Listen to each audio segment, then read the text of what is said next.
Hello guys, welcome back to another new video. So in this video, I'm going to share with you.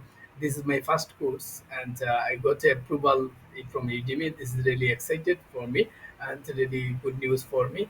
So this is the totally basic to advanced C programming courses with 200 problem solving. So if you are looking at good and be- beautiful design and full course, so this C programming, so this course totally for you.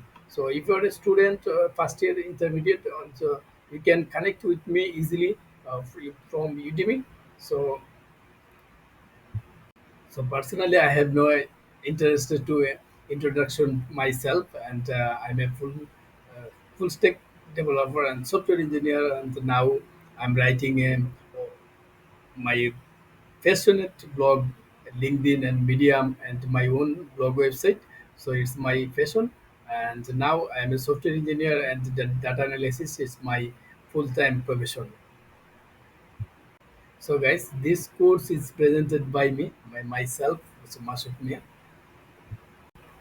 So already I told myself, so no need to the again the introduction to myself. So then after that, I'm also software engineer and data analyst. It's So guys, this course is totally designed as basic to advanced. If you don't know C programming, then this course is totally for you.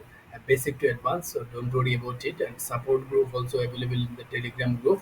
And if you are looking a very good and very expert C programming course, so this course is totally for you. So guys, if you like my video, obviously subscribe my YouTube channel. So thank you guys. Thanks for watching.